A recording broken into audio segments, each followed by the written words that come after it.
What's up, everyone? This is a Duke London podcast, episode 47, I believe, but I don't have my phone on me, so if I'm wrong, I apologize, but I'm pretty sure it's 47. Tobias was 46. I am with someone I've known for a long time, actually, in the dance scene. I feel like, yeah, you were around way before I was, and you were one of the first people I kind of knew in the hip-hop scene. There's like a handful of people that were around when I was introduced to the scene. But anyway, it is the world famous Kofi Mingo. World famous. No. How are you, bro? How's things? Ooh, never linear. Ooh. We're starting off on a deep dive. I don't even think I've never been anything else. Like, Okay. I ain't gonna lie to you. It's just, linear. Multiple juggling. Yeah. Yeah. What's I don't want to ask it so vague as like what you up to these days, but what's happening with you in life? Where do you see yourself in life at the moment? What's happening? What sort of even like as an artist or work wise, or just kind of what sort of things are you doing? Because obviously I see you around, at battles and shows and all stuff like that, but I don't really know too much about the ins and outs of your life, I guess. Yeah. So I'm as deep as you want to go, but no, I can be frontal. I'm very much like that. I'm very much, when you get to actually conversate with me, that's when you get to understand a little bit more. And I like that genuine connection because maybe because of my age or how I was able to see how the internet's progressed and then social media. Energies kind of play a role in how I connect with people as well. Sure. So if you're not aware of my exploits on social media, which can easily be just looked at, I actually teach a couple of hours a week with primary school kids. Oh, nice. Okay. Dance. I would actually say freestyle movement. Oh, nice. Okay, cool. Anything inclusive of including their environment or creating some kind of project with them that basically means that they end up performing in front of their parents at the end of the term the first ever time. So I've always been kind of combing through different sections of different things to do with dance and performance work. Right. So not so strict as like, I'm going to teach them hip hop dance piece and then they're going to show it. It's like going into it. Yeah, I teach, but I teach those that aren't aware of their bodies, that will like to understand it maybe, or wouldn't know that they need it in their day-to-day, i.e. kids in primary school. Sure. And by freestyle movement, it's inclusive of the stillness as well as the focus, as well as the channeling of aggression that kids may have as well. Oh, nice. Because I've done SEN schools, I've done PRU units. Yeah, that's tough, man. I tried that. You know what? It's interesting. I found that when I taught Bboying, over the weeks, it became a lot more easier. Yeah, right, I bet. And as I taught any other style of movement or any other kind of contextualized movement, they kind of was just not able to connect with it as much. Just for anyone that doesn't know what a PRU is, it's a pupil referral unit, and it's when you get like kicked out of mainstream school, basically for bad behavior or whatever, you go to a different school where it's kind of like everybody that has, I think it's behavioral issues as well as maybe mental health in certain places, physical, right? Yep. And it's where they can kind of concentrate resources, I guess. So all the specialists work in those schools. They know how to, the class sizes are smaller, that type of thing. So shout out to Be Better. Damien, you know who you are. Shout out to always kind of providing those kind of resources to connect people with the kids in those schools. But So that's what that's why we were saying it's tough, because I taught dancing there as well, and because of Respect. this was like for Step Into Dance. So I guess because of the nature of like why you're there, you're also not used to a traditional class structure. So if you kind of go in, which I didn't really have much preparation when I first went, but like to go in and to be like, I'm just going to deliver a class like how I usually do. They're like, no, you're not. No, you're not. So I guess you have more like maybe experience in understanding how to work with these. I've dabbled in a few Greenwich dance. I've been part of that. Their take on it through their connects, as well as different areas in London, without kind of throwing off my bloody CV.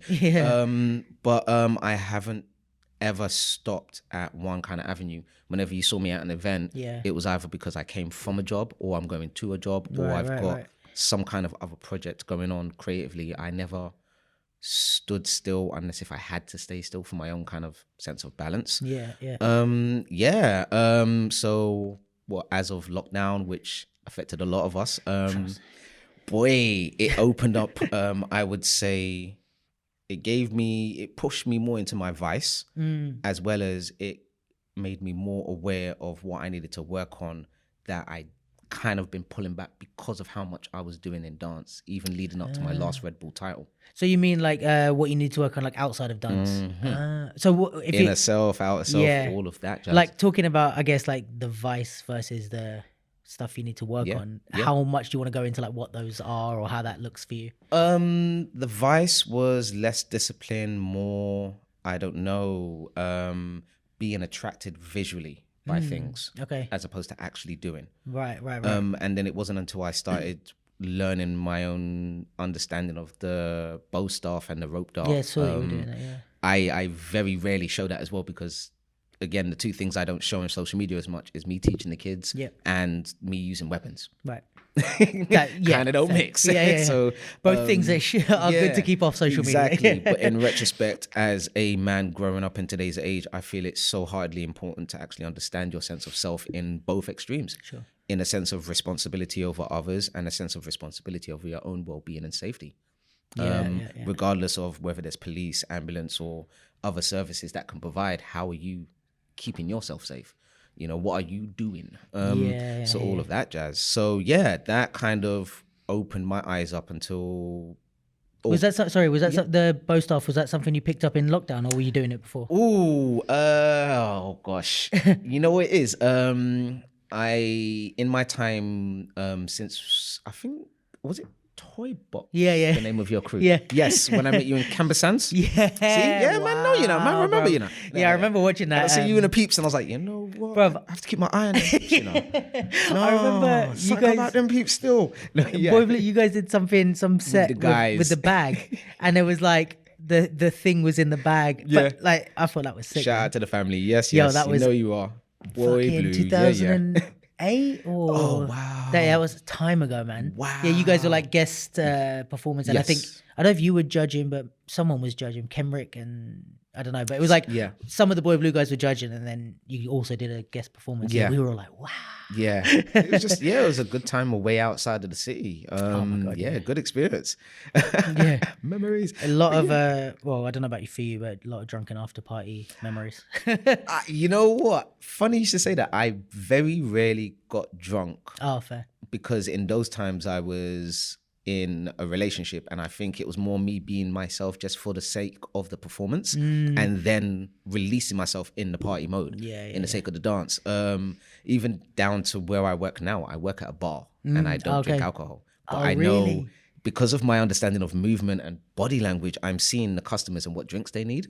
And I'm looking at them and I'm going, I bet you're Camden Hills, please. And I'm like, all right, cool. And I'm trying to find, oh, you're Drew Bell, please. I'm like, ooh, okay, this is a new skill. All right, what do I do with this? Just like, analyzing people, I guess. I don't want to, but it just flows out. So, starting to work this year, put a lot of things in perspective. I think 2020 going into 2021 was a slap in my ego. Really? And I will say that with both internal and external effect to anyone that's listening. I've been saying it for years that we have been fortunate in our community of dance to have very abundant loads of opportunities, no matter the generation. Right. And what it is now is that we're finding kind of the lost effect on things. And last year kind of promoted a lot of want as opposed to doing. Right. I feel, and I have sense for myself. So first thing I had to try and kind of deal with was not, it should be happening for me. It's no, what can I do now to make it happen for myself? Right. You know, I had to actually just, there's no Red Bull title. There's no continual work from any kind of contract. What do I own myself do? I think a lot of people I think in a lot of different ways it like forced us to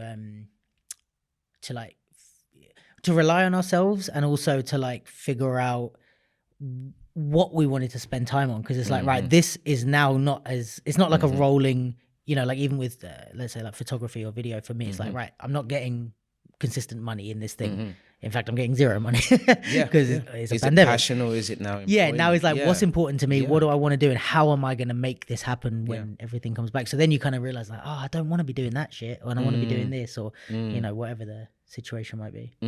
Yeah, it was definitely that. A lot of my parameters, because last year helped me devise kind of like my universe of operations on the different platforms I'm capable of utilizing for whatever service, whether it's DJing, teaching, one-to-one, mass choreography, literally looking at my CV, but in events or like kind of in a way, like figuring out what you can, the matrix of it. like what you can do, what you can earn from, and what you can't, where exactly. it all fits. And it made me look at that and go, oh, right.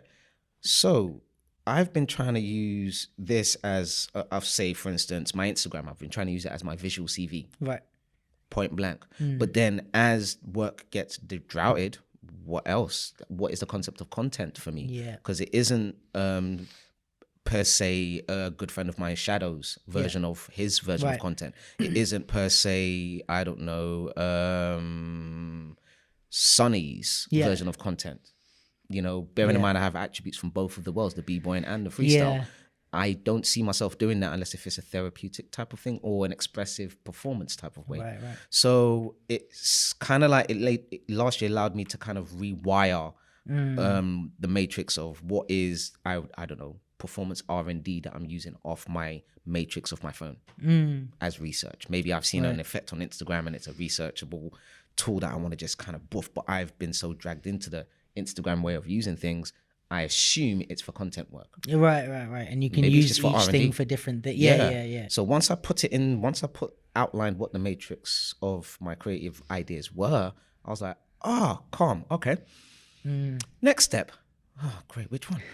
Yeah, like what do you focus on and how do you build? So, for instance, my DJ exploits, I really feel like I'm talking about myself so much right now. Bro, that's what you're here for. Yeah, it's true. Yeah, we're here to talk about you. It's all DJ good. exploits is because I felt that the BSI jam that Boy Blue hosted was something that is going to really connect to another topic we'll probably follow about. It kept a culture of a movement going within the Boy Blue faction of dance. Okay. The BSI Jam was basically a party and a way to just feel free in the mode. Yeah. And then it turned into myself and other DJs coming through and supporting in different ways. Because at one point it was like Mikey, you, Stefan, Mr. S, Josh. Nava, shout out. Yep, Josh, shout out. Yeah. There's like all of you would have like sets back to back. Yeah, Turbo jump on the mic and spit. Godson would jump on the mic and spit. Wild G would jump on the mic. I'm like, raw. Dwayne would jump on the mic. I'm like, yeah, big up. Yeah. We were doing what we kind of, I don't know, maybe we didn't have time to do it in the youth centers as much because we were training in dance. Sure, yeah. And as time has gone on, not so much has happened. We've had to kind of dilute ourselves back into society's way of partying and kind of be ourselves with the society way, but it's kind of like a counter. It kind of counter affects your introvertness creatively, if we're in that sense. So, as a DJ, I am taking on passion projects similar to my film work that I want to get into. Right. I'm not so much thinking of nightclub. One-off DJ set for one extra. I'm not trying to be the festival hardcore DJ like I used to be.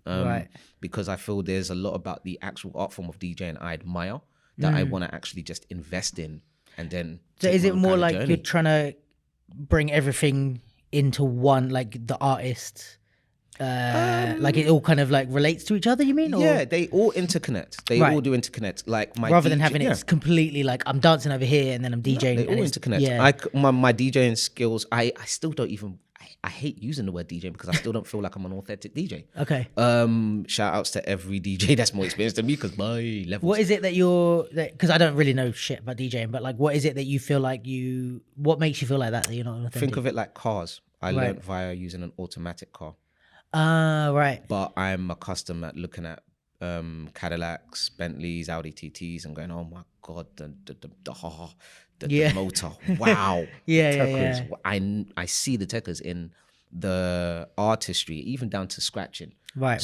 In car world, in car talk, it'd be how they drift, how they speed and race, you know? Similar thing to photography and video, I think. Yes. Like, it's like, like, I think I can see me going to the next level, like working with like bigger film camera. I'm like, I wouldn't even know what to do with that thing. Like, exactly. Like I understand this camera, but if I spend another 10 grand, I wouldn't know what to do. Yeah, literally. As soon as I see the big boy decks, I'm like, what does that button do?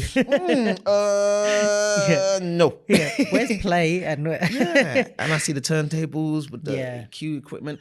But yeah, so I'm clearing out my kind of universe in that, as well as consistently trying to keep up with my creative work going forward. And what I'm finding is that as I'm clearing up, the passion projects that I really want to go through are actually sorting itself out, as opposed to being bitter about nothing kind of kickstarting itself and then making something from that bitterness to kind of counteract the argument. Been there, done that, got the t-shirt, jumper. Anyway. So you're like what you're saying is like, if you were like, all right, well, nothing's happening from for me, blah, blah, blah, blah, blah.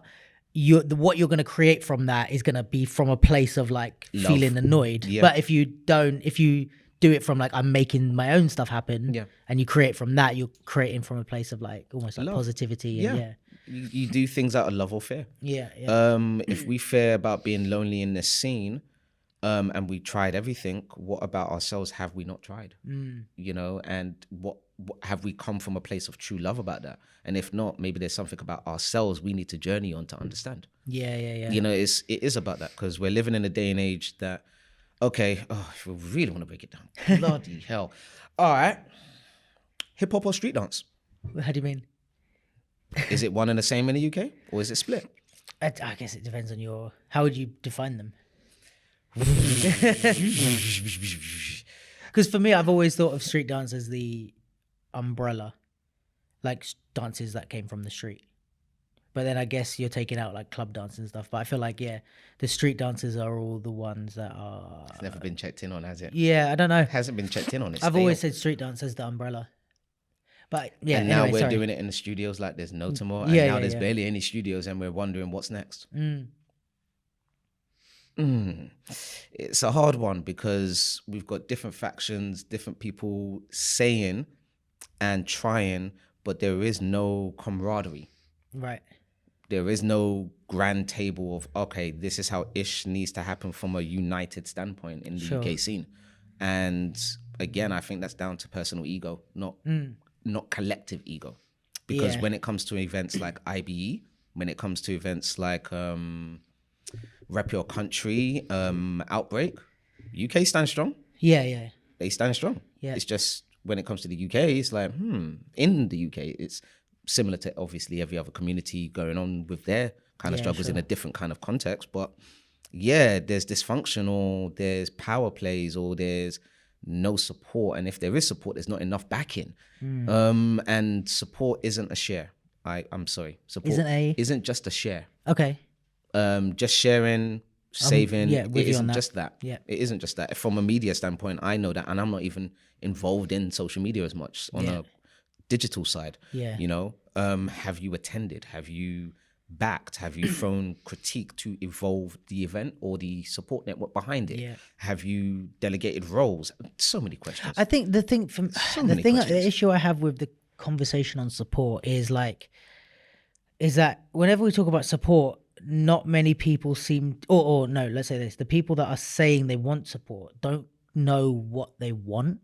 And it's like, you say I want support, but do you want how? Like, how do you want me to support you? Because for me, like, let's say, and this may be personal and this may be my interpretation of how I want support, but it's like, let's say with the capsule or the podcast or anything that I make, even my photography or whatever, I don't want people to listen to this podcast if just because they're my friend, or just because they care about me, or just because they want it to continue. I'm like, if this is not something that you find interesting, don't listen. And that will support me, because it will teach me how to find content that's actually appealing. Because what I want is not something that, I want to talk for a living, so I want you to make that happen for me. No, I want to create a product that the scene needs. So if you respond authentically and don't listen if you don't like it, listen if you like it, then I'm going to know, right, these episodes get this numbers, these episodes get this is what's working, this is what isn't. And that's how it would look like to support me as a person, is do your authentic reaction and don't bullshit me. Don't tell me the podcast is good if it's not. Like, tell me the last episode was boring, you know, or I don't listen to it. How do I spice it up? Yeah. What would help? Then it forces me to think and, you know. Do you become a compare from that? Do Exactly. you become a prompter from that? Does it mean you become a jester in sorts to make your character more shiny? 100%, exactly.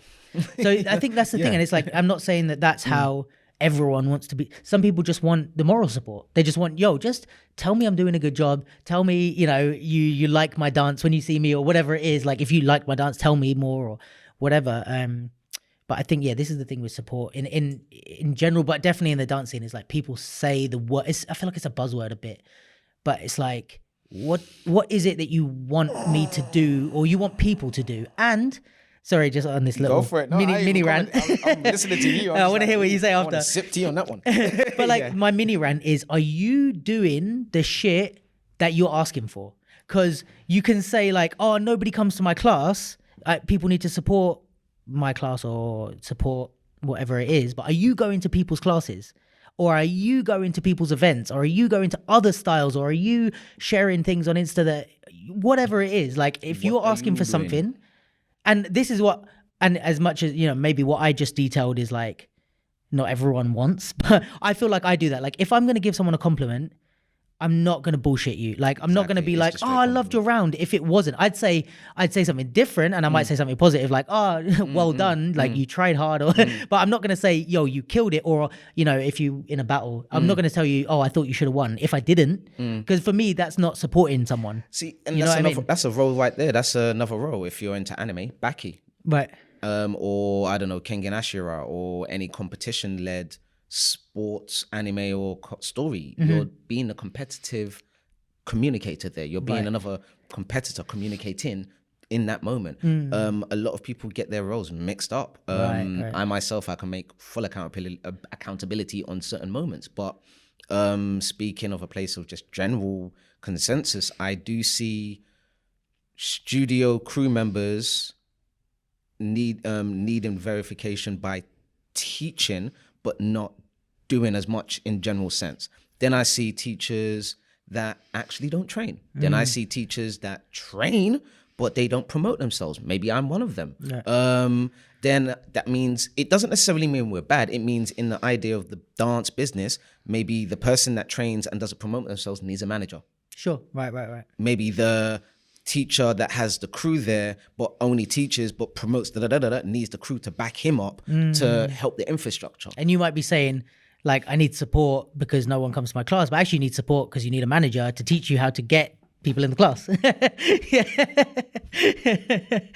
It's like, but I think it's whose responsibility would you say it is? So like, say there's that person that we're talking about, like, that doesn't quite know is it on us to tell them, or is it on them to figure it out, or is it their people to like, to tell them shut up and stop asking? It's a bit of both. In today's world, okay, for instance, I speak to certain people that are older than me in the hopes of getting reassurance that I'm doing the right thing. Right. Doesn't necessarily mean they tell me I'm doing the right thing. But that's kind of what you're hoping for. Yeah, because my younger essence that looks up to them as elders is yearning for that. Yeah, 100%. But I checked in on myself. So I'm like, you know what?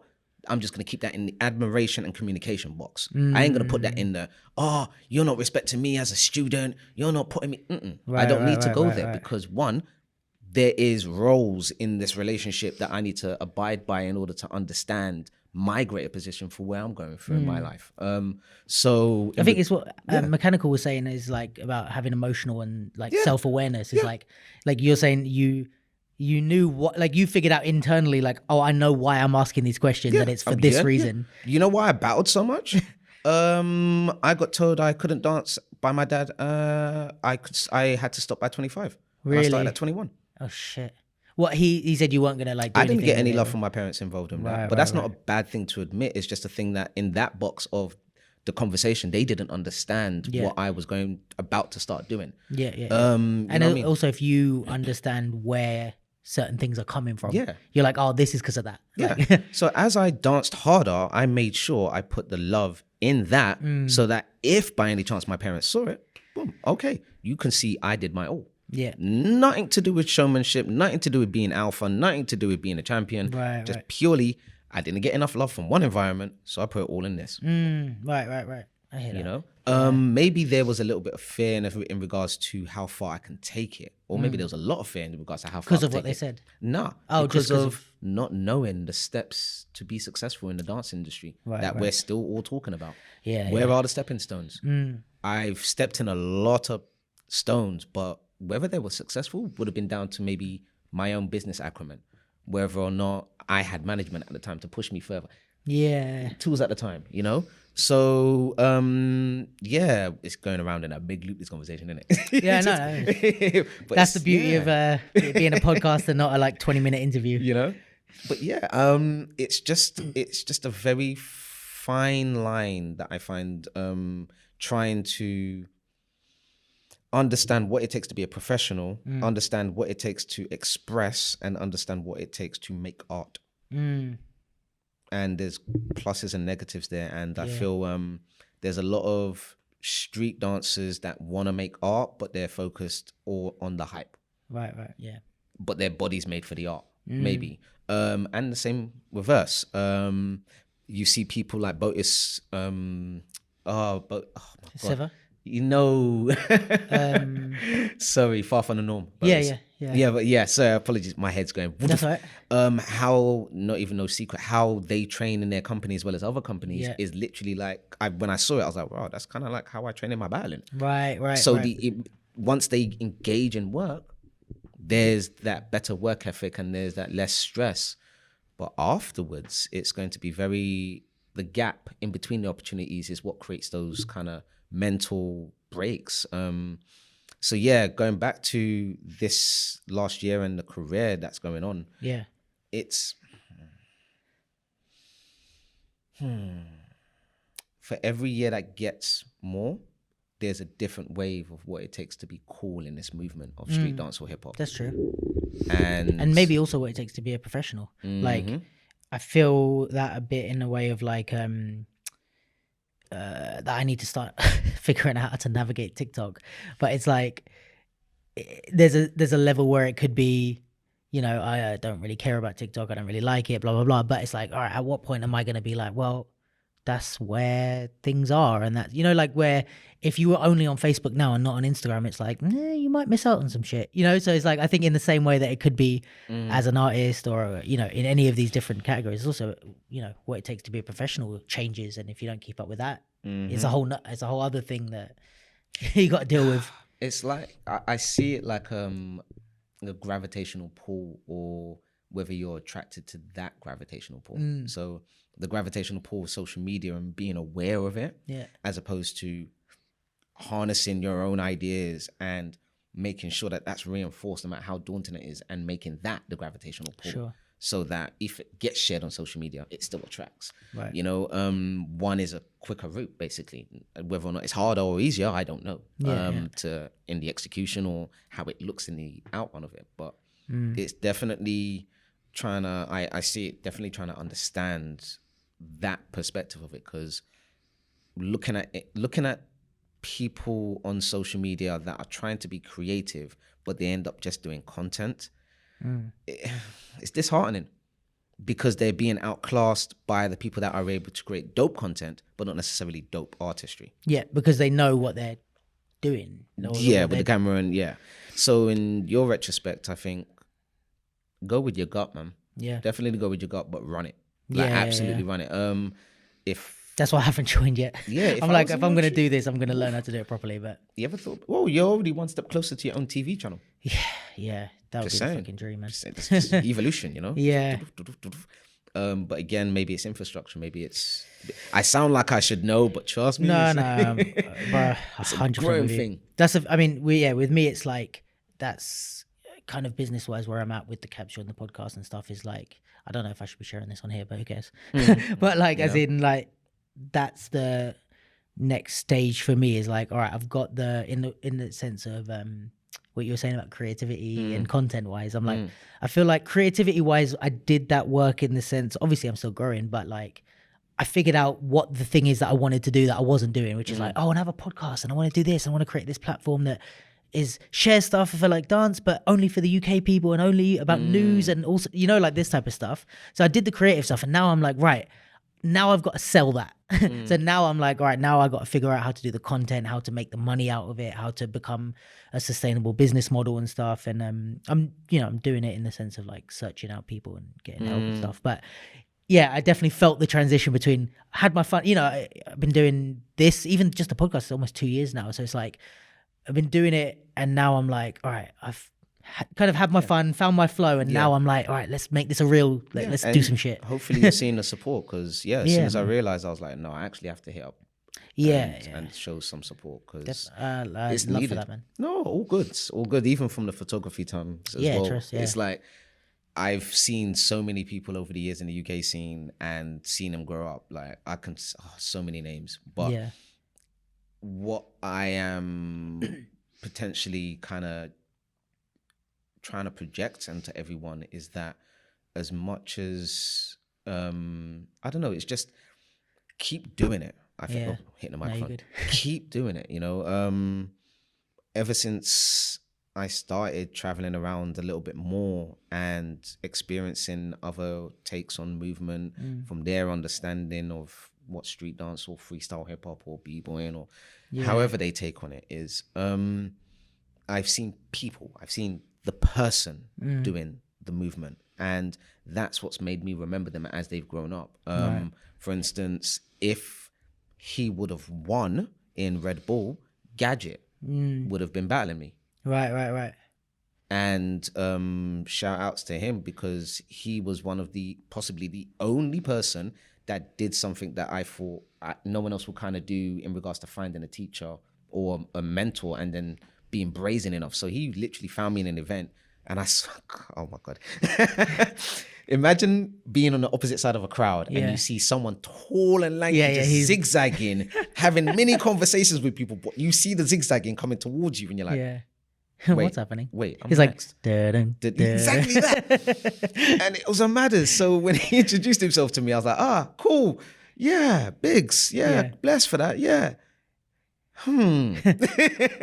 And skip forward a few years later, he's on the stage. But you said at the event he asked you about being a mentor? He literally asked me to be his mentor, but he kind of did it in a Luffy type of way. Right. In a sense of he was just very brazen, but I think he was just excited. Really. Do you remember what he said? I kind of don't want to bait him up. This is how fight goes, Jack. I've got your back. But no, in all sincerity, he was one of the few that was fiery towards connecting with me in a way that I've tried to connect with other people, older and younger. Another person that I've connected in a fiery way with was Titan. Oh Lord, that boy. Titan. Yeah.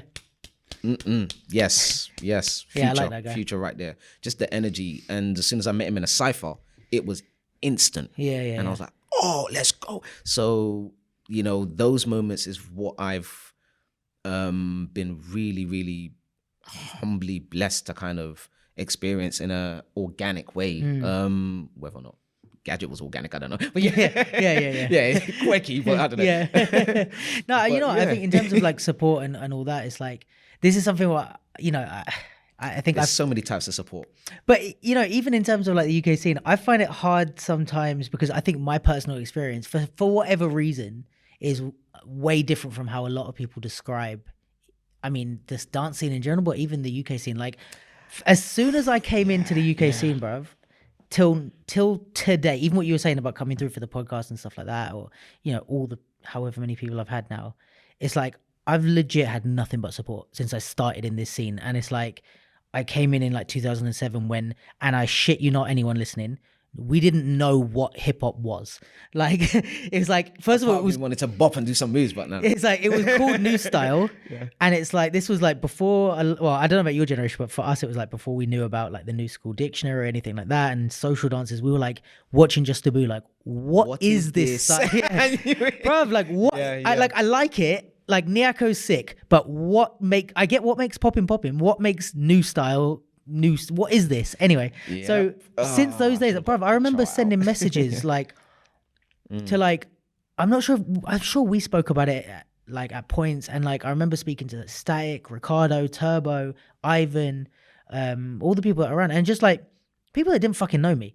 And like they were like, "Oh, cool, let's talk about it." Or they'd send me, I think it was like Facebook Messenger at that time. No, not Facebook Messenger, MSN Messenger. Yeah. Like long essays. Here's what this, and then I went to France, and then they said this, and blah blah blah. Yeah. And then we'd go to a battle, and then they'd be like, "Oh, let's talk more about it," or like, "Oh, your round was cool, but maybe you could do this. Come to a session." Like, and that was like me at 18 in 2007 or whatever, and all the way through. Like through everything and every venture I've tried to do, from dance, choreography, when I started battling, doing photography, video, podcast, bro, I've had nothing but support from people, in the sense, or maybe it's like how I look at support, right? But it's like people have been nice to me, they've offered advice, they've gone out of their way, like, bro, like you didn't have to come here. Do you know what I mean? But it's like you came out of your way to come here and talk to me. Documentation is key, man. And for me, this is like, great. I don't know, man. This is where I find it hard to weigh in so much when people are like, "Oh, nobody supports each other." I'm like, really? Because everybody supported the shit out of me. All know what I mean? Oh, you want me to break that down? Okay. Well, no, if you don't have to. But if you I have to, can. I can fully can. So maybe it's some type of white privilege. Oh. You know what? Too deep now. No, not even. It's just if the audience is ready for it. Yeah. Okay, so I started in the youth centre. Yeah. Little Ilford Youth Centre and Forest Gate Youth Centre. But I started within a 2.5 year kind of stretch when the youth scheme was being cut of funding. Right. In that time frame, I met who later became members of Boy Blue in the first generation, as well as Kenwick and a whole heap of people in his generation of movement. And they are already using the youth centre services to kind of manage their way about. So his generation had a abundant amount of space that they could access because of the good services they were doing with the kids. Right. Evolve that, take away the buildings, take away the clubs, you get where we're going with it. And the generations that have led beyond that, the Godson generations or the Artful D's generations, there's been a lot more events-based community organization. Sure. Which either is free entry, free invite. Yeah. You win something, you get your P for your week, that's you done. Or you get invited to another event if you're lucky, to go elsewhere. Or you're out your pocket for whatever kind of money you needed for whatever whatever things you did outside of the event, whether that's 10, 15 pound. If you wanted to show up, you go to a Deja Vu event for £25 if you had the money and the drink for that. If not, you're going to a UDO event for £10 to £20, depending on what kind of. I can break it all down. Long story short, options, but only in event purposes, either the exchange of money. The generations before that were not necessarily about the money. It was a communal meetup. Sure. You know, so they weren't trying to make money off it, or maybe they didn't see that they could yet. There you go. So mix that in with the Delos, bless up, Claras, bless up, and the other events that functioned more international liaisons. A set pathway got kind of merged, right? Of trying to jump from one to the other in, I would say, the learning of the hustle, whether that was business acumen or learning how to shortchange people or learning how to just get invited everywhere by saying whatever you needed to say. Sure. Either way, you did what you had to do. You're doing your thing. But each pathway has its own effects. Right. You get invited too many places. You don't know how to work for it for yourself. You always think you're expected to get there. Yeah. I myself am a victim of that myself. Really? Yeah. I've been expecting on certain things, dwelled on them for years, and then slap my face. I have to work for it now. Oh, well, I'm learning. Right. Everyone learns. I think I'm 10 years too late for what I should have been doing.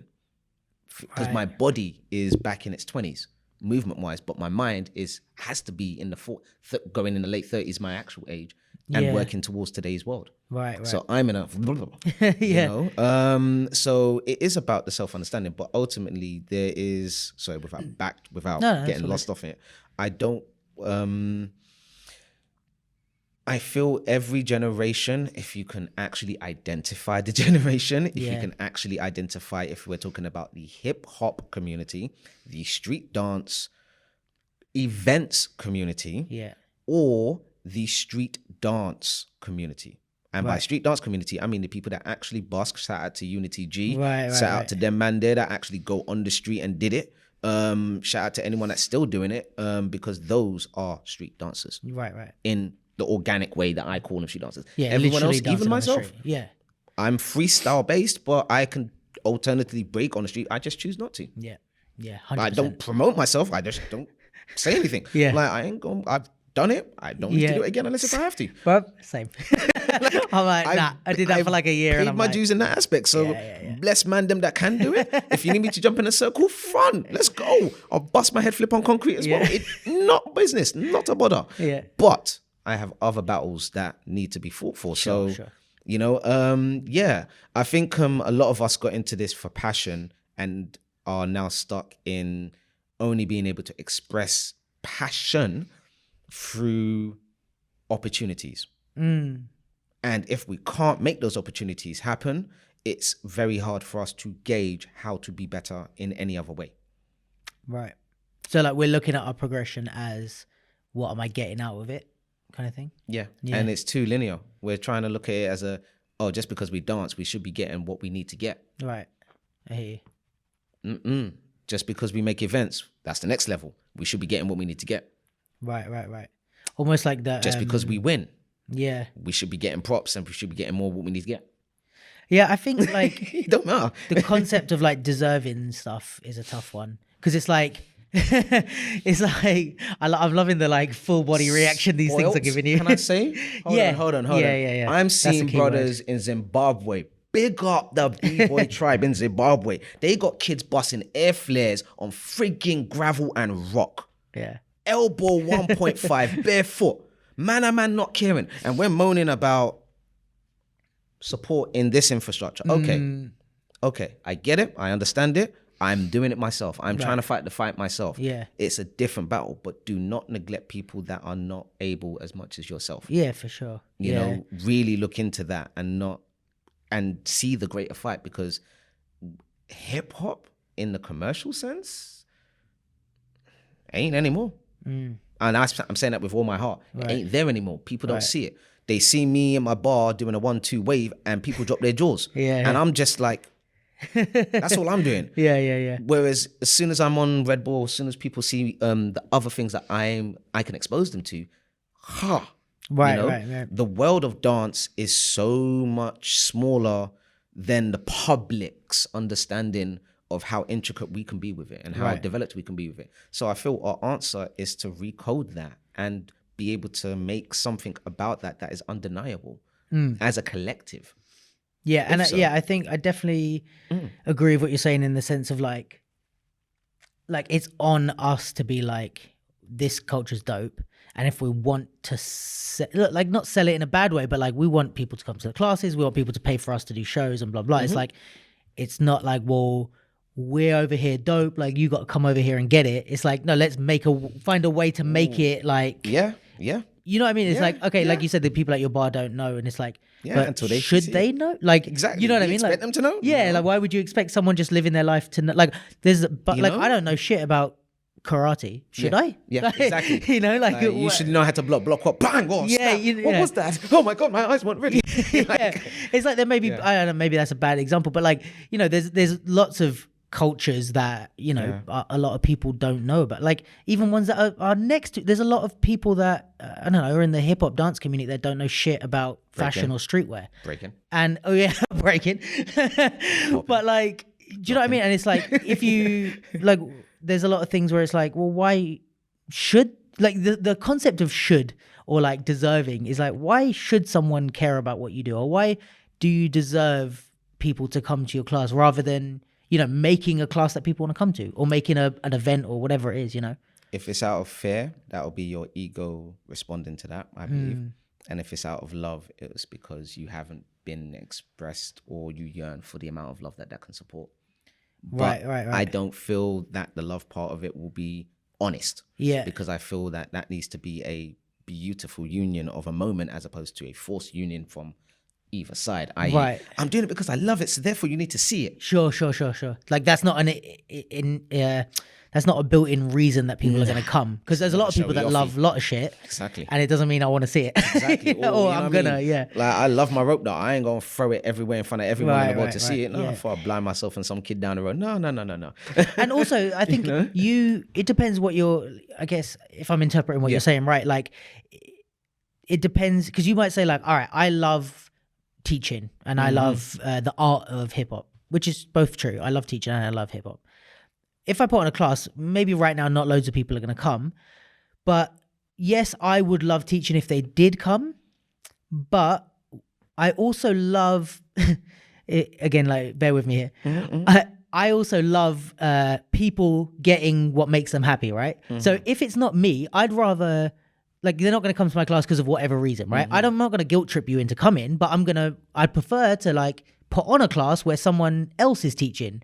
And it's like, all right, if you want to get the knowledge from them, but the thing that I love is people learning, actually. It's not me teaching, because that's the ego sense of it. Like, I want to be the one teaching. No, I want to see people learning and growing. So cool, if that has to come from someone else, maybe I can make that happen. But the focus is not about me, it's about the students. And I think this is maybe with anything, you know, with the event, is your point that you want to put on the dopest event, or you want people to enjoy themselves? Or if you want people come to your event because it's the dopest. Right, exactly, yeah. So if you, I think it's about reframing. What's the gravity? Right. Are you thinking woof, woof, woof, or are you trying your whole heart is to push out and still keep yourself centered? You know, the levels of perspectives on it, because because then in that way it's like, I love like what you're saying about it being about, even if it's about love, I love teaching, so therefore people should come to my class. It's like, well, that's not really out of love, is it? Because it's about you getting what you want. So it might not be about fear, but I don't know that you could say that's out of love. Shout out to all the teachers that work from a place of love. A lot of them are into their spirituality and understanding their sense of self in the universe. Off the top of my head, I know Vicky Cherrick's on that vibe. I know Rabia's on that vibe. I know Kieran Proverbs is on that vibe when he has a session catered to it. You know, because my man's got different skills. So there are people that are on that vibe that express it. April, shout out to you. You express that. So keep it up and know that you are supported in a energy way. It's just not everyone will go for everything in that aspect, because a lot of people that pay for classes, they're looking at the product, they're not looking at the experience. Sure. And we want to give an experience, but we have to sell a product. We want to give an experience, but we're trying to sell a product. So it's another kind of It's like also like what did the person come out with? You know what I mean? Like Kevin, is it like, did I have a routine to put on Insta? Or did I learn a new specific skill, or did I just enjoy myself? But also, again, it's like, it depends who your audience is, because some people are going to go to class for an experience, or some people are going to go for a product, and maybe they're just in the wrong class. Again, if it's street dance led, I don't feel there'll be any cultural values involved. If it's hip hop led, I feel that there needs to be more cultural investment at play for every session. Okay, in what way? Can you break that down a bit more? If it's street dance led, you're going to see more mirrors and more led movement. Right, got you. If it's hip hop led, you will see more of the other elements of hip hop culture involved with the moment, because we really just can't help it. Like, we honestly can't help it. If you want to hear a jam, you're going to make the DJ play a jam, or you're going to make the man come true and bust his tunes because you know he sets a vibe. You know, if that's in your crew, cool, set it up. You know you're not going to have studio lights up, so you're going to turn them down dim. Okay, make a party atmosphere. Right. Boom. So everyone that is involved in hip hop culture, I find, is trying to understand what part of the elements they do not have access to, but they're still trying to keep their element of understanding going. So in the niche of dance, where it's not even b-boying, it's now freestyle movement, it's still a sub-niche amongst the bigger niche of the b-boy aspect. So there's what I see is there's a learning pathway. Okay. I'm trying to map this in my head. Trying to map it in your head. Okay, let me put it in a different way. Every beef and every dispute you have ever heard on the UK scene, no matter what the area is, flip it into a b-boy context. Okay.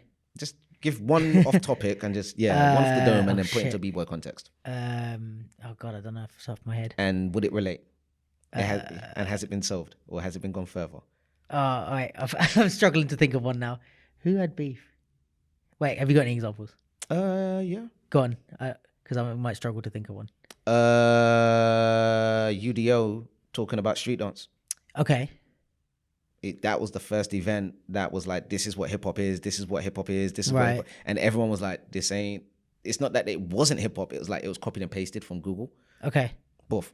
And then this was before certain people joined UDO to make UDO where Right. it was Yeah, going. this may have been before my time. Very early on. Basically, it was the ballroom scene gaining access to the street dance world. Sure. That's what it was. That little Rudolph there. Yeah.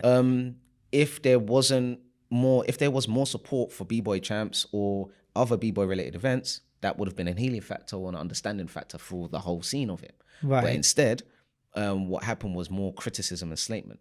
Okay. So what I'm saying is that the B-boy culture of hip-hop culture has already had stepping stones of experiences that each of the subcategories of other dance styles, popping, locking, whacking, crump, have all had similar situations with. Okay, here's a beef, an internal one. Crew affiliation or getting work. Okay. I've got training for this, but you need to go to crew training. Sure. I can't do it. Then the crew leader says, okay, you have to choose. Right. Are you get your work or paying for the crew rehearsals? Yeah. Internal battle. A lot of people decide to talk about it more, but it was already solved in a B-boy way. Okay. The B-boys were the first crew. Right. What was those? How did they solve that? What B-boys did was the initiation wasn't as easy. Right. So you felt more in like my crew, we had to battle to get into the crew. Yeah. Right.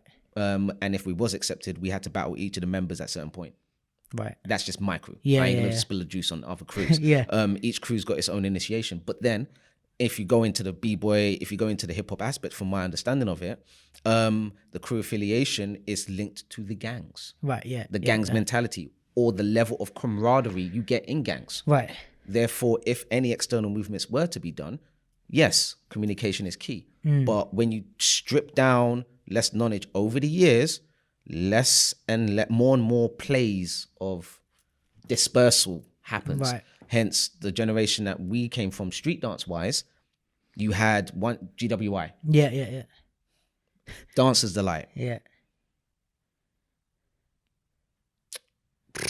Yeah, those are the only two shows where you see multiple people in multiple groups. Right. In one night. Yeah, that's true. If that was in a crew mentality, in a professional mentality, in a showmanship mentality, that's all good. In a hip hop crew aspect, put that in B-boy chants, for instance.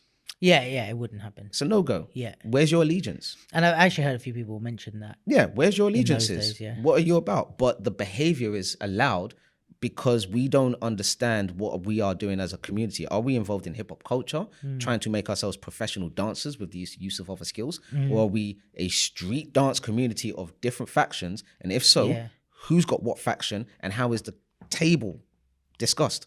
I'm not saying we have to literally have a locker representative, a hip-hop representative. But it would clarify things because don't we know who the oldest locking teacher is? Jimmy Williams. But does anyone train with him? Yeah, I don't know. There you go. I don't know anything about locking. Anyone spoken to him? Shout out to Jimmy Williams. Seen him practicing over 2020, doing his thing with the people in the lockers there. Yeah. And that's another conversation about the locking scene. No one's actually spoken to Jimmy. Or has he actually been, Jimmy Williams, come on the podcast. You know what I mean? So direct message. Yeah, I'm just kind of here to just, I don't know, add dots and names that could add weight to certain conversations to bring about a brighter change so that, I don't know, everyone gets to eat. Literally, because the next thing is business takeover in an agency way. Right.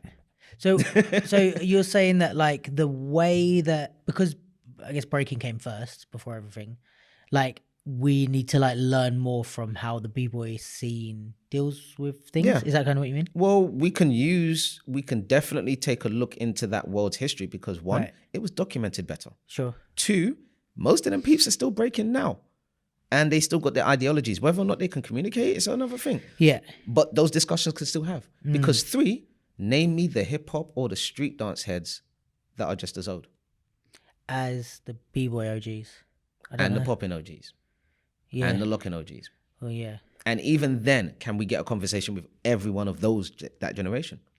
I think, anyway, the thing that I find hard about, like, I guess the idea of having not like a council, but you know what I mean, like this type of like a council of why people. Not Russians, French, the Japanese have it. Do they?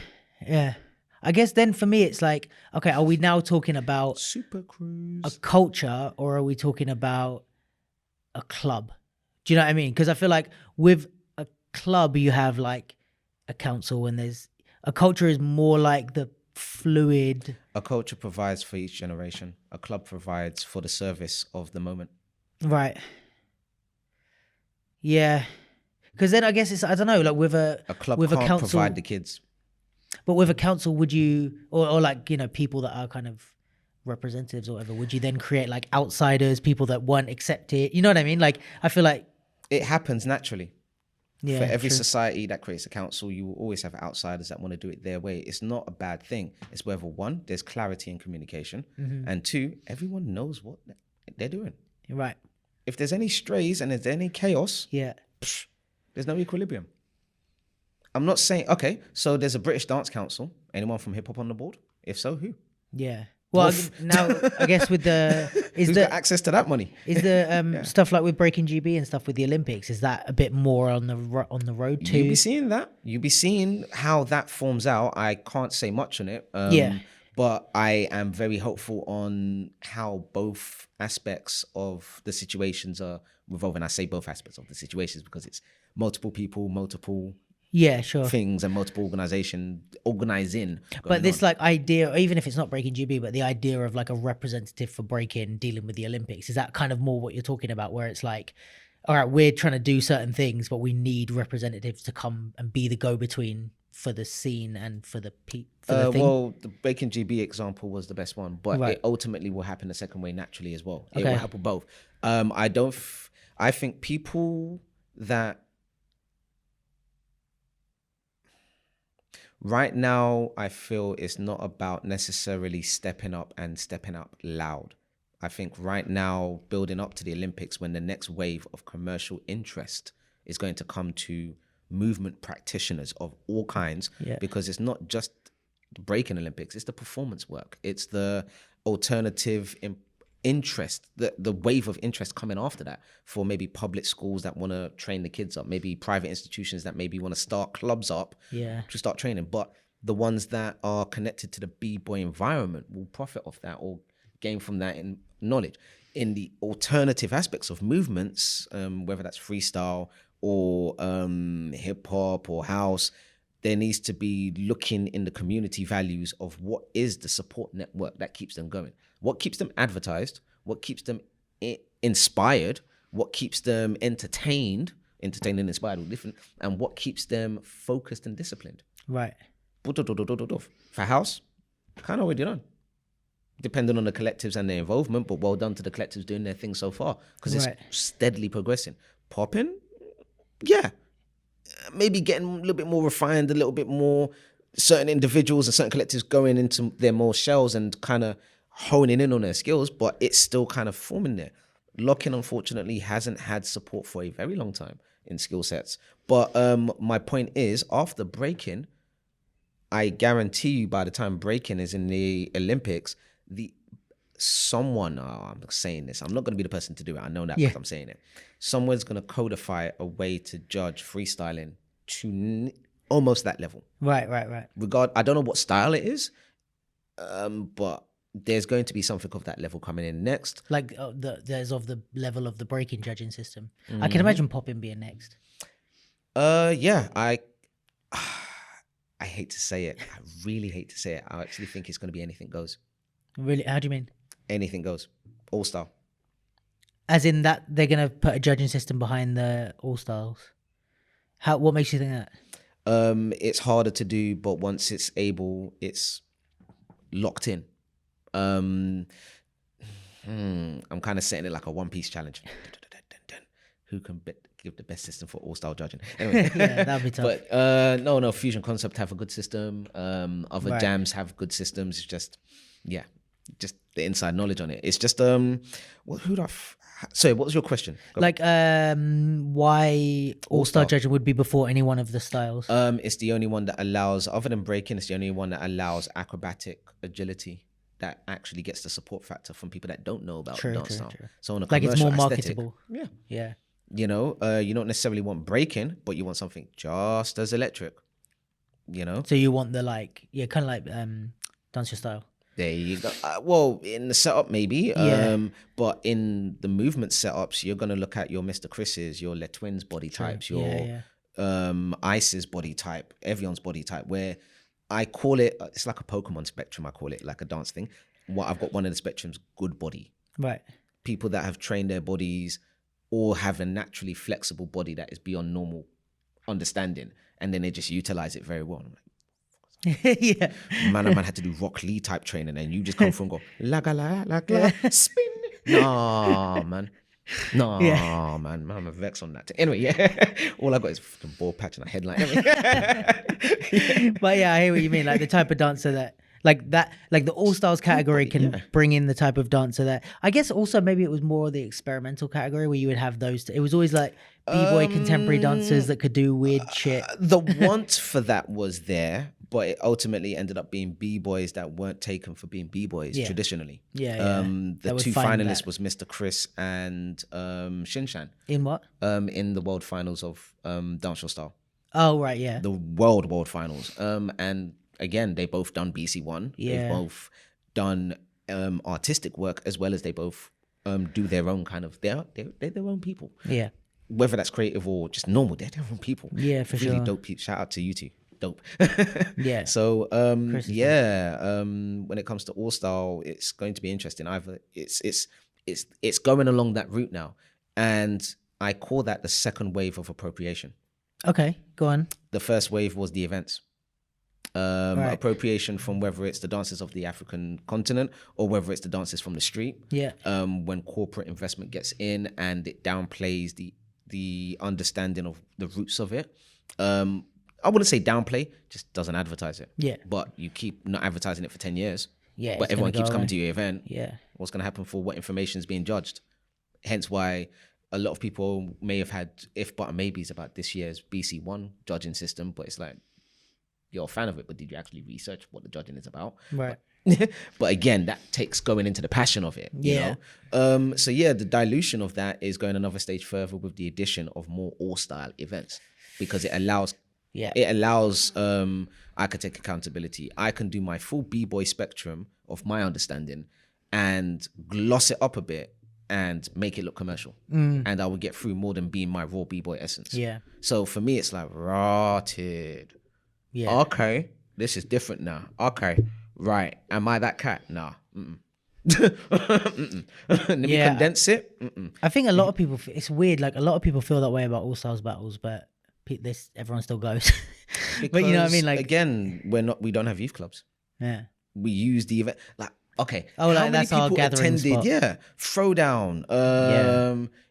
Even Dancers Delight this year. How many people that don't actually perform still just go to support and watch these acts to reminisce or just be in the vibe of whatever that is, and then ultimately critique the event afterwards and cuss it and downplay it? Right. You wanted to be there, or there's something about that you missed or reminisced or you connected to that you ultimately missed. Like, no. Just go and have fun. Yeah, for sure. Actually have fun. But or do what I did and drink way too much. You know, but I think this is where you're seeing a change, because if you go with the B-boy aspect again, you've got the Midlands and the South kind of connect and divide. Okay. Midlands, South and North divide in a B-boy sense of things. Right. What you're seeing now is that you only really see Spin and his peeps, and then Gully Squad, when they're able, supporting the London understanding of breaking. Right. And over the years, since after lockdown's been lifted, you're seeing more Midlands and North trying to engage more in the winning of things. Okay. So Shekel, for instance, right. Midlands. Yeah. Who else? AJ Cyphercat, Midlands. Titan, Midlands. Not Secondton. Kid Kelvin and Karam, Midlands. Yeah. You know, you're seeing a Midlands takeover in the break-in. Right. That means they've got more space, more sustainability or support, or they've got more drive. I always wondered if it was like maybe not with them specifically, but you know, with the idea of the people from outside of London. I always wondered if it was like, because it tends to be accepted that the biggest part of the scene is in London, the people from outside are like, I don't think it's accepted. You don't think? No. I ain't a pagan to London mans. We hold it down, and you know I hold it down on the dance floor. But I think it's because we are a citadel that is a capital. There's that automatic expectation that we should know the current trend of things. Well, but also, I mean, in terms of like, let's say because we're talking about competitively, like Yeah. there's more events and stuff that happen here than I'd say outside Oh of yeah, London. yeah. They So- have more time to train outside. Yeah. The level may be different. I don't know whether it's plus or negative. Yeah. But I think maybe also like those people from outside, they have a harder drive or a bigger drive to be like, now we're going to show them. Whereas if you're from London, you kind of have a bit of a like complacency of like, yeah, but I'm from where it all happens. Good thing you said complacency there. Yeah. Ooh, ego check number 2. It's true. But I had the same thing. It's like I feel like there's a lot of people that move from outside of London or even from outside of the UK, from smaller countries. And then when they get here, they work their ass off because they're like, oh my God, there's so much. And I've been like, oh, I've been like taking all this shit for granted for a long time, you know? So Maybe that's like, that explains like some of the like people like Karam or people like that who they're like, well, I don't have all the opportunities, so I'm going to work doubly as hard. And we have the opportunity and don't work as hard as them. There you go. You know, so for me, it's like, nah, instead of bitching about it, nah, get to work, bro. Get to work. You know, there's relationships that need to be met. If London isn't the place for you and it's your home, travel. Yeah, sure. Connect outside. Do projects with other people. Keep working. Don't friggin' just sit on your grind and look at the comments on certain things and just wonder, how do I get involved in this conversation to feel relevant? Fuck that. Don't feel relevant. Do you. Do you and don't give a damn. Shout out to Dominant on that one. Like fucking Ivan Blackstock on that one. You know what I mean? Tally on that one. Do you. Don't care about the social media. You know? Yeah, it's just tricky. It's a tricky path. It's a tricky path, I find. But yeah, thinking on the outside of the London spectrum, my point was that you can see now in the timeline of things how dominating the other external areas are in regards to their want to be more in the freestyle way of movement. I'm seeing it even more on a commercial value as well.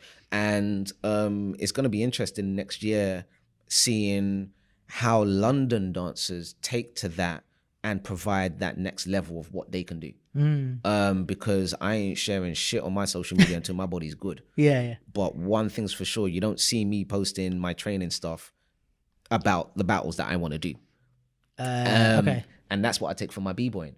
Why is that? I'm a martial artist by heart. So I've trained in 4 martial arts to a specific extent. And when I was traveling to throw down a jump off and other events when I was younger, before social media was popping off, I was more in the league of experiencing the battle in real time. Sure. And seeing it in real time. It was my kind of, I don't know, pit of training. I don't know.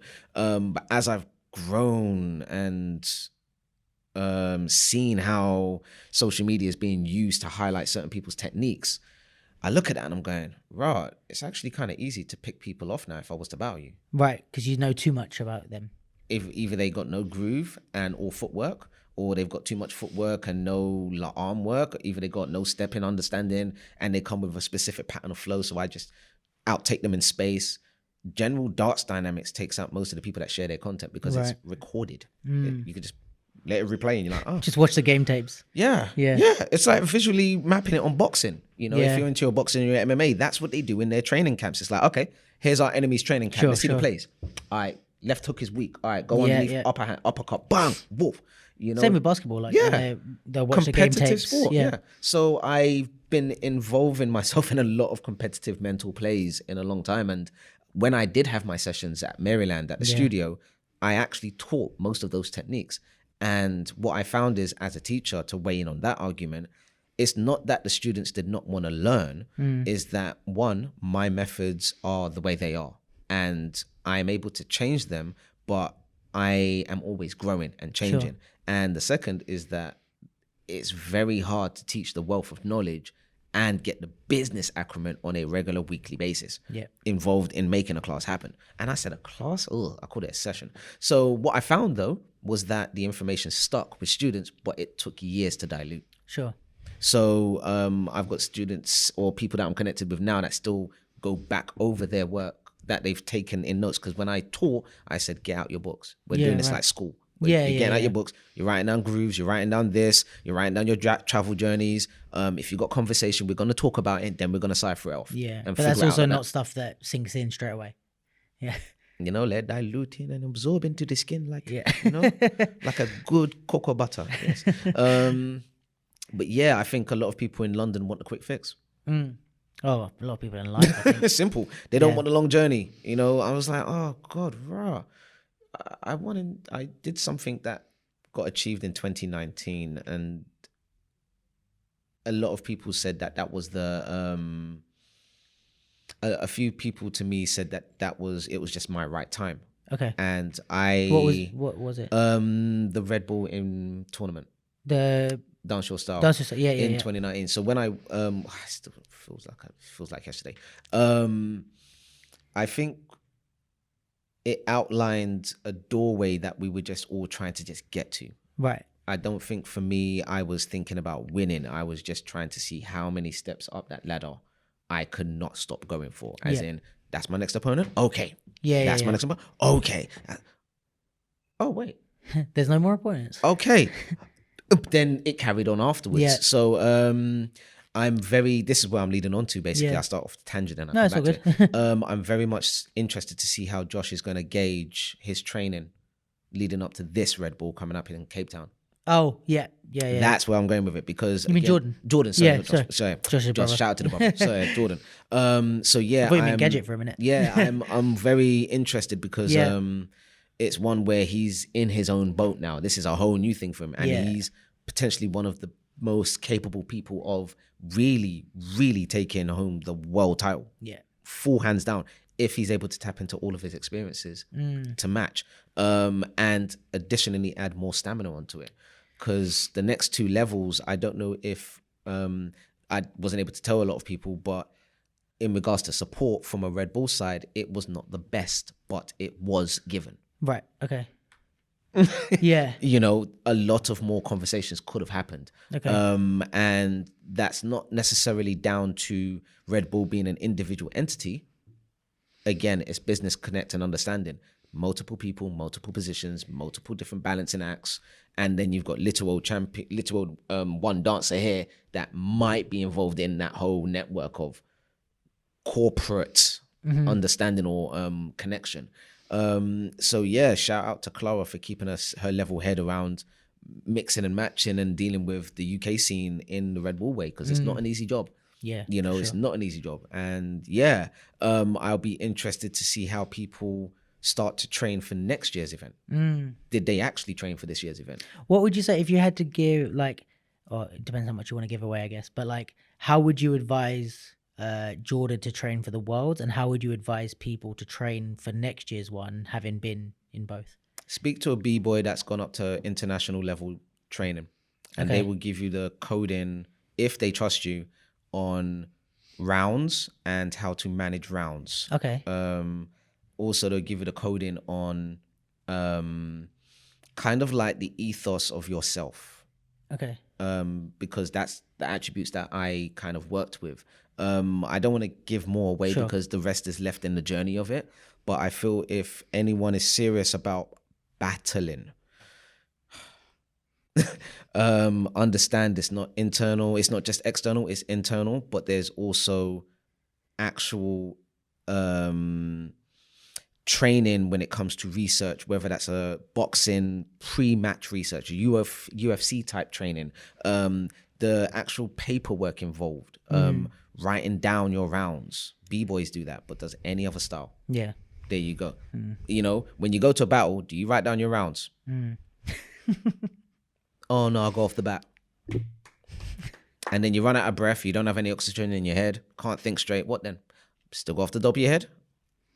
Yeah, it's like having a more methodical approach to your training and your competing, you know, that's why B-boys, when they get to a certain level, bang, it's game over for certain people in all-style 7 to smokes or, you know. I've been smoked by a lot of people. Like, I've been smoked by a lot of people in my life. Yeah, you take them L's because it's like, you can't do shit. You need to train for another 2.5 years. There's no hyperbolic time chamber behind you. You can't stop time. You can't pause it. Ain't shit happening. Take the L, walk about your day, go back and take yoga class tomorrow. You know, them ones. Hopefully you got a good body in 2 years. Come back again, try again. Yeah. But yeah, the B-boy attribute has remained constant in regards to educating the movement of anyone fascinated by hip-hop culture. And are these things that you employed in the last two? I've always employed it. Always employed it. Dance your style, sorry. Always employed it. Always, whether it's the mental battle strategy. So my crew told me I did because I don't see a difference between hip-hop, B-boy. I don't see a difference. Right. It's the events that I've grown to support that I have to be able to kind of conversate with my body This is the stand-up party style of hip-hop. This is the b-boy battle, take it all, do what needs to be done, disciplined, cultural side of hip-hop. Right. You know, but for me, they're both, because the era is the music for me. So it's just like how you feel like dancing. Right. If I want to body somebody, you're either going to see the hip-hop, if I want to body somebody, you're going to see the b-boy side of me come out, whether that's in a hip-hop battle or b-boy battle. Yeah. My temperament. But when it's hip-hop, you're just going to see as much of a dancer I can be when I dance, whether that's on the floor or in the air, because I go into my dance dynamics. But I find that when I add my performance experience, that's when I go into all-style territory. So I can... So it's more like how you dance is more based on the context and the music, I guess, than trying to do a style in a way. And then the last thing is to merge them all together in a beautiful fusion. How do you battle whilst you're performing, whilst you're dancing, whilst you're listening? Which I feel like those things really bring to mind Dance Your Style. Because it's like that's the thing where it asks the most of you in a way. Because you can't argue against what song choice you have. You can't argue against who picks you. You can't sway the audience by any foul play. You have to do your thing. Yeah. You have to make people fall in love with you. Would you say, kind of a simple It's question, okay. but like, would you say that you like because I know some people were like, I don't like that type of thing. I know some people didn't want to enter, but I know obviously you did well at it, but do you enjoy doing that type of thing? Or would you prefer to just be in an underground, like b-boy battle or something? The funnest, most intense battle I've had was the Get Hype New Hype New Jack Swing battles. Okay. That was at Madam Jojo's, because that was the underground one, but that was specifically a genre of hip hop and R&B New Jack that I grew up with and hit me first. So when you speak about new style, I was actually training New Jack. Yeah. Well, funnily enough, when I first started, it's like that was kind of accepted as like what was hip hop? Yeah, a good 50% at least. So it was actually, I think I was looking into New Jack Swing and the music and the dance before I knew about the social dances and the New School Dictionary. Funny how very few people know about that nowadays. Yeah, and like that was... people still want to say they're hip-hop. I'm like, oh, okay. If you're just listening in, Kofi's sinking out of shot. I'm just saying there is errors of the music, therefore there are errors of the culture. I wish there was... like, I don't know, this is a different topic, I guess, but I wish that was like still present in hip-hop. I think it's also the music has changed, so it's hard to dance. The events don't play for it. Yeah. If I was DJing at events, you would hear it. You would hear it in the drum pattern. You would hear it in the vibe. I like popping to New Jack Swing music. Yeah, it was the fusion music that helped jazz, poppers, b-boys get down and merge. Hence why the top rock remained relevant through the funk era into New Jack, you know? Yeah. And the jazz element merged with the go-downs. So hip-hop dancers use the go-downs as their own kind of way of using the environment to cater against the b-boys. You know, from the stories I've been blessed to hear from other people that experienced that. Yeah. So, and that's another thing. Who's talking to anyone older to actually share stories? Me. You know, like, this is hip-hop culture. What one for stories? Yeah, you know, yeah. like, what if we don't have stories? What are we doing? Yeah, you know, 100%. I mean, I'm freaking swinging a rope with a metal dart against a tree every day, trying to understand my sense of balance. But you know, what I mean, I could tell stories about that all the time. It's just there's stories that needs to be shared. And I think by nature, hip hop is like that type of culture that you pass things on orally more than we've always like had. You know, even with rap and stuff. You know, it's more of a culture of talking to people and explaining stuff than it is about. You know, there's more oral passing on of history than there is textbooks of hip hop, I guess. Yes, I guess it's important to keep doing that as well. Wow, the way I do it is as a DJ, it's giving away trade secrets. You will hear hip hop tracks that not only I've personally grown up with, but that actually speak about higher consciousness and collective upbringing. Okay. You go into it. What else? As a theater performer, I'm trying to speak about the male experience as a loner or a lone wolf. Right. That's kind of the trail of. So you mean in your artistic pursuits, you're kind of putting your storytelling into those things? Those are the brackets it's going down. In dance teaching territories, it's more about holistic. practices. Right. You don't need to be a performer for ABDC or the next just to be winner anymore. Where's the point? It's holistic. It's worldly, because everyone's got some kind of toxic when we connect in a physical way that they honestly and in their vulnerability talk about. So in my humility and trying to understand that, I'm like, well, maybe it's just down to movement. Maybe it's just down to movement therapy, because we have been trained so much on what we do physically that when we get stressed mentally, we assume that the mental is where we need to heal. Maybe we're just used to venting physically, and we haven't, because we're still going through what happened a couple of years ago. Right. You know, after effects. So it's a lot of different things that I'm trying to list and compartmentalize to just be clearer in understanding it. Because, TV days are done. Me now want to do TV. No. There's another project that I am trying to start up with a theatre that is able to hopefully get funding. I don't want to say much about it. Yeah, sure. But my next steps are not only working to support other things, but also create my own platforms to support people with skills in hip hop culture that don't necessarily see it in a commercial way. So the platform I'm trying to create is for DJs. Okay. I think, you said something to me about DJ this. support, yeah. So I've prophesied for like the last 7-8 years that me, Danai, Josh, Debo, Dre, that's about it. Yeah. After us lot are done with the DJ thing for events, wagwan. Yeah, like who's like after you can't keep paying the money you can to support, or after we can't keep doing it out of goodwill because we're paying hundreds on our electronics. Yeah, sure. Wagwan. Yeah. And on top of that, people start getting bored of our music. We're all practicing the art form of it, but we don't do it 24/7 because of other exploits. So wagwan there, we're just trying to exist in this bubble of dancers doing things for dancers, and we're not actually going to connect with the DJ world. Sure. Same with the theatres. We're not going to connect with the theatre establishments. Same with the battle scene. We're not going to connect with other events to make qualifiers happen. Yeah. You know, shout out to you because you did your thing with Battle Bad. You tried that going on. I wasn't able to represent, but I still ended up going and whooping ass for them anyway. So I was like, nah, let me just just in case. No, man, but you killed that, right? Yeah. It kind of needs to step in that next direction, and I feel next year's going to show some stuff.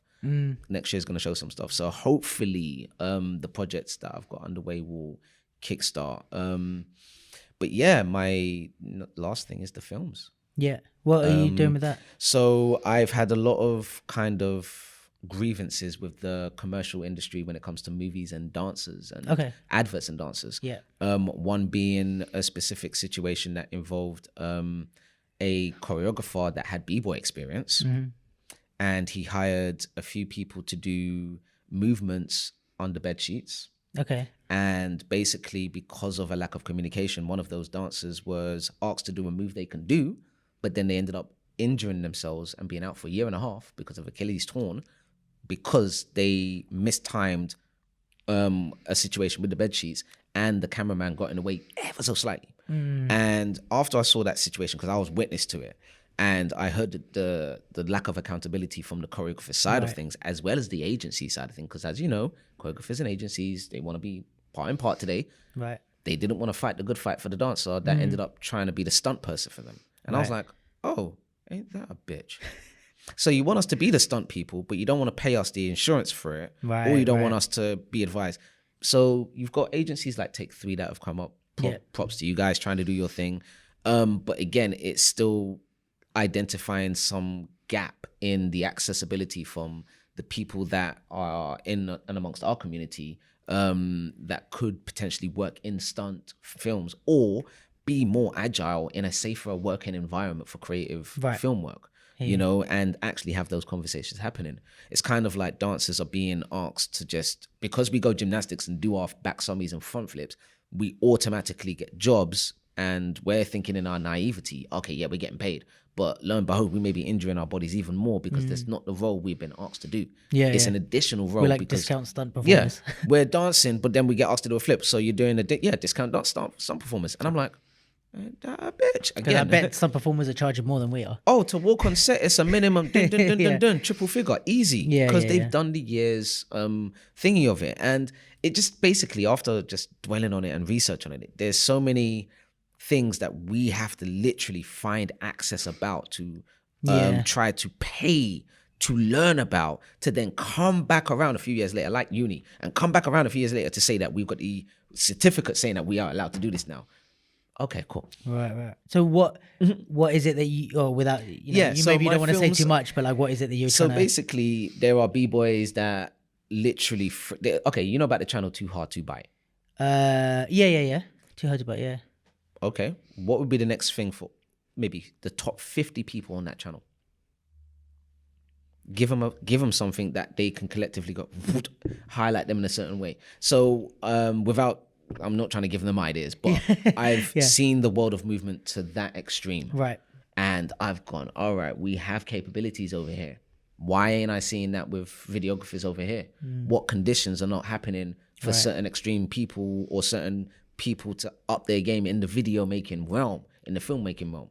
Because I feel our longevity as movement practitioners is actually in film.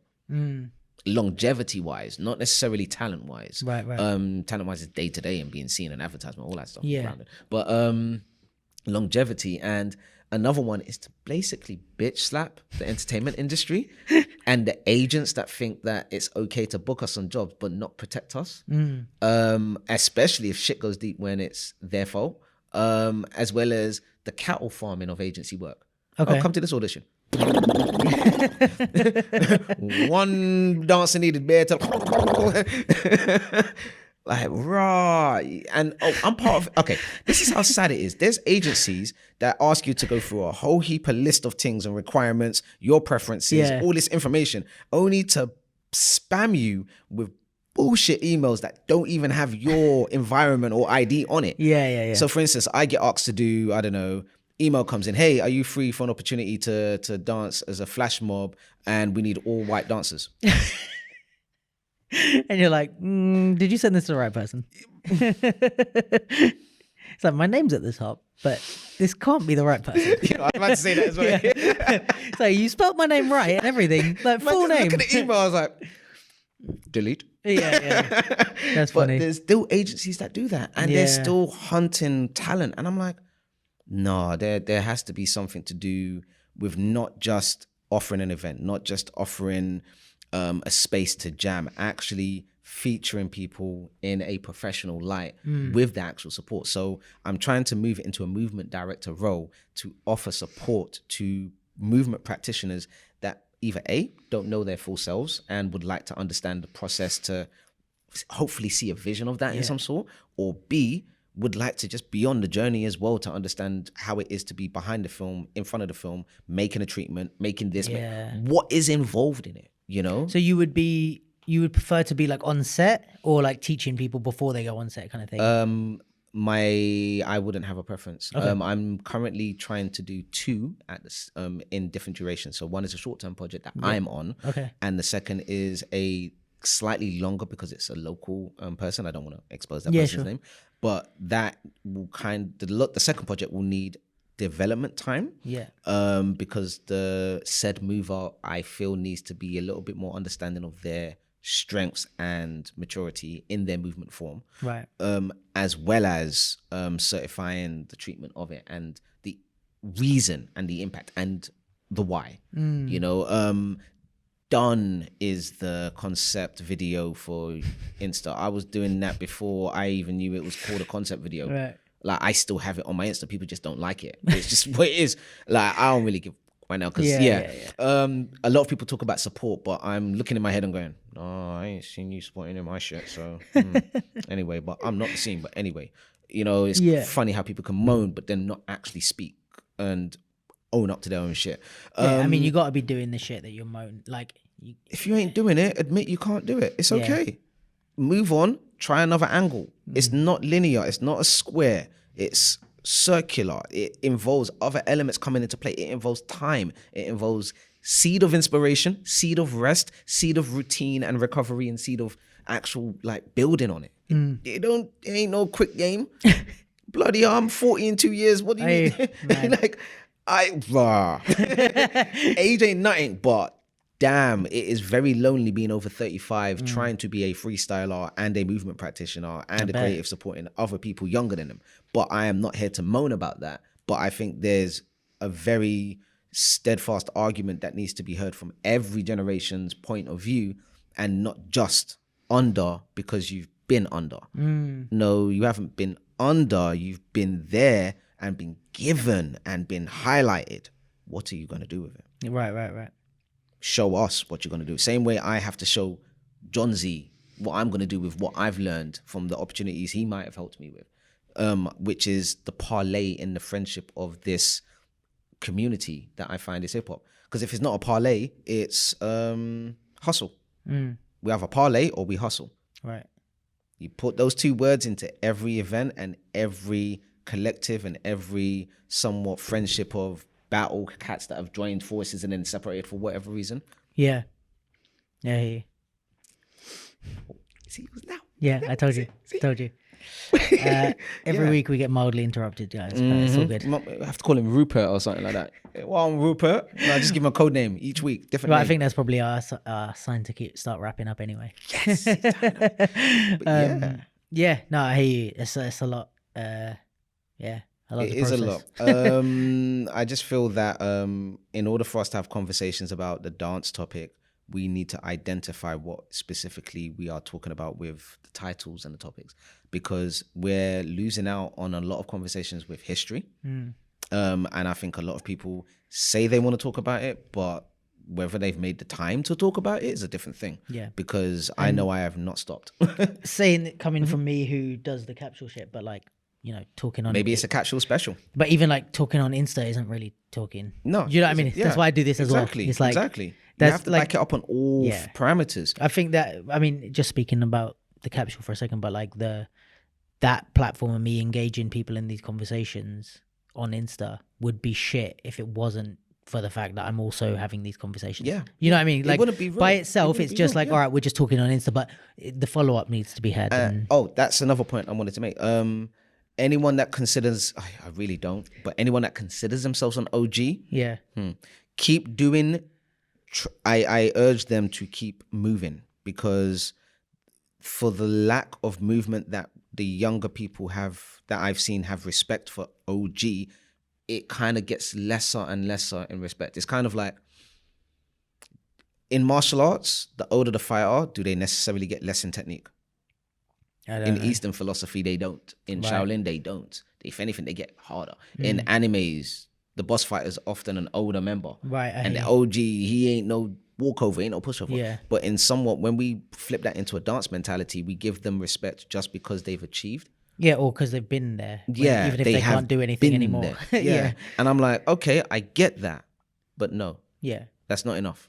I'm sorry, 100%. that's not enough. What is going on that is able to be passed on, that is not just the egotistical angle of what is going on in your day to day? And I'm not trying to be hypocritical in that. It's just a case of I'm reflecting on myself. No, and You know what I mean? I think At the same even time. from someone that, like, you know, I'm not young anymore, but there are generations above me, so I've had that experience of being a younger guy in the scene, and I think I've always had that mentality of like, okay, this person's an OG or something, blah blah. You need to respect them. I'm like, well, first of all, I've never seen you dance. Second of all, you ain't said shit to me ever. And in fact, you've been a little bit rude to me. So I'm like, why the fuck am I supposed to respect you? Like, and then there's other people where it's, you know, like a lot of your generation and you, Ivan, Turbo, like Kenrick, Malcolm, who went way out of your way to help me. And I'm like, oh, well, these are people, of course I'm going to respect you because you guys are not only older than me, but also I see you dance, have all at one point or another whooped my ass and have given me advice. You know what I mean? I think that was a Warriors generation. Yeah, and it's like that's what for me Yeah. is like, I agree with what you're saying about, like, you know, you don't just I don't think you should automatically get a stamp of respect from everyone that follows you if you don't. You have to, you know. Yeah, there's entitlement in the UK, man. I'm just gonna straight say it. There's entitlement in the UK. I feel like that even about me. I'm nowhere near fucking OG status, but I'm like, I've been around I've been, you know, in the scene for 15 years, and there's a whole new you know, like Titan and all those guys' generation. I'm like, they don't have to fucking respect me. They don't know me. They don't know what like that I've battled or really don't. So I'm like, if they respect me and if they're nice to me and if they give me the time of the day, it's because of what I'm doing now. It's because of the conversations that I have with them. It's because of work. not because I used to go throwdown, so therefore you new guys have to respect me. Now fuck that. It's going to be interesting because I'm on I would say I'm on a dance sabbatical now because a lot of people didn't know I actually I was 3 weeks into a 9-week recovery of a meniscus tear. Oh shit! For my Red Bull event. Oh damn! So it's my first ever meniscus tear, and I had to battle the way I normally battle. This year's this year's Red Bull, and it happened 3 weeks before the Red Bull. So I was dealing with what I don't know most fighters deal with when it's come down to the balance of your body and your mind state, and that is another topic again, mental health. Hey Charlie. There's another 2 hours there. Yeah, that's there. So without continuing, because we're cutting over, but I feel there's a lot of challenges that still need to be spoken about, but we definitely need to be clear on the roles we are taking when we speak about them. I hear you. Be I think like if anything, the main thing is like more conversation. Yeah. Or maybe that's what I'm reading in because that's my message. Speaking of that, I have never once renounced any ask of service to help in any form of dance or movement. I've always been around to be spoken to and asked about for research and stuff. And I just wanted to make it clear that a lot of things when in your search for, I don't know, greater exploits or more experience in this dance game, understand certain people are here to help you, certain people are here to hinder you, certain people are not here to be any part of what you're got going on, but at all times just keep doing you, because the more you do that and the more you ground and find your foundation of how you work, the more you can understand what you're about. Because again, if you're a freestyler, if you're somebody that hasn't learned breaking, popping or locking organically, if you haven't learnt and then battled with it, I honestly don't feel that there will be a lot of b-boy hip-hop energy in what you do. But that is to show me in your worth of how to understand that, you know. So there's conversations that will be had in the future that I am so down to do. And yeah, much love. Thank you, Duke, for this, because this is I may be talking too much now. I'm like too comfortable. Like this is for you to talk, man. This is like I've got my weekly podcast for me to talk. This is for guests, so don't ever feel bad about talking too much. We need the support. We just need the infrastructure and key players that know how to, I don't know, learn the business acumen and support that way. Nice. And from the hip hop side of things, ego, let go of fucking ego. From b-boy side of things, let go of the fucking ego. Yeah. Confidence and ego are two different things. Confidence gets shit done. Ego prohibits you from being the best version you can be. Simple thing. That's some bars. Well, thanks for that, man. Super appreciate it. Thank you. Everything you said and coming through as well, of course. Like giving your time is always like a valuable resource, man. So I appreciate that. And if I've never said it, for all the help and advice throughout the years, it's always been, I feel like, again, like I want to try and remember everyone from you guys' generation, but it was like, let's say you, Ivan, Swarf, Malcolm, Kenrick, Ivan, who else was your kind of generation hip hop wise? Like, Static. Yeah, Static, Ricardo. Yeah, definitely Ricardo. Yep, Dominant. Yep. If people don't know, Dominant's hip hop, blood clot. Oh yeah, he's a beast. Yeah, he's done every style. I've seen him do every style. Yep. But yeah, bruv, like your whole, even like I don't know what again talking about generations, but even like Brooke Shaw and those guys, like everyone's always given me fucking loads of advice, gone out of their way to help me, support me, give me advice, tell me. Either they thought I did something good, or if I fucked up along the way, a lot of people have come along to me and been like, yo, let's talk about it because I didn't agree with that. It's because of the traveling you have shown. Your energy for me is similar to Kieran Warner's energy of investigation and inclusion. Right. When I think about it anthropologically. Yeah.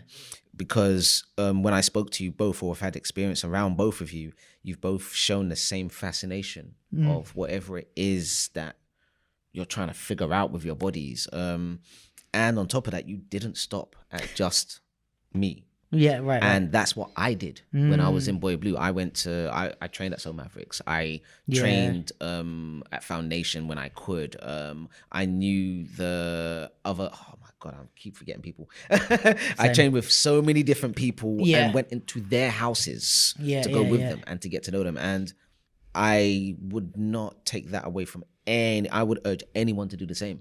Like, if you feel you have a critique about something, can you feel you're getting better, fucking get the fuck out. Go. Tell your crew, yo, I'm out for 1 month. I'm just doing my thing. Don't go to no studio classes. That ain't training of that type. That's a type of training. That ain't the training. Go on your own blood clot pilgrimage. Take yourself away. Get into situations in a dance aspect, not in a roadman aspect, where you are testing yourself. So yeah, 100%, man. It builds character, and we sensed that character. Oh, that's nice to hear, man. Thanks. That's what it was, because the character is, in the hip hop understanding, the ability to self-aware and produce more of yourself, to grow for oneself, and not to be selfish with it. Yeah. I hear you. And that's exactly what you're doing here. Oh, thanks, man. That's nice to hear. And it's shown from the different connections you've had with the different people, because that is the relatable thing in hip hop. We are, yes, in a way we're parlaying with each other in a very good way and non-pirate related, but we're not overshadowing or using each other in that hardcore business way. I think that's mad important, man. In street dance, it's still very transactional. Yeah.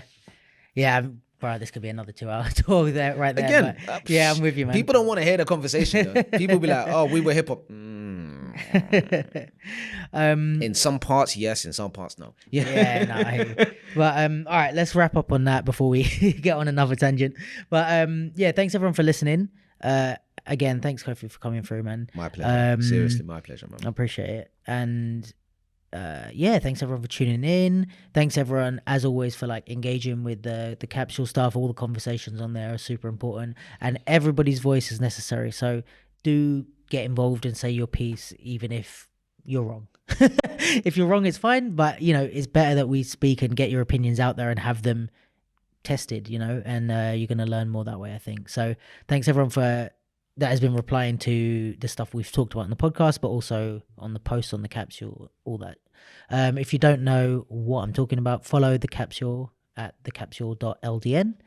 And this is the Duke London podcast and episode 47, I think. So a few more till 50. Wow, that's my so much times with 47. 47 is my mum's house number. Oh wow, mad.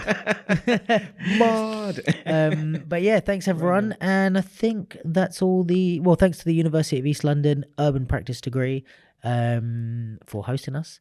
And catch you next week. Peace, guys.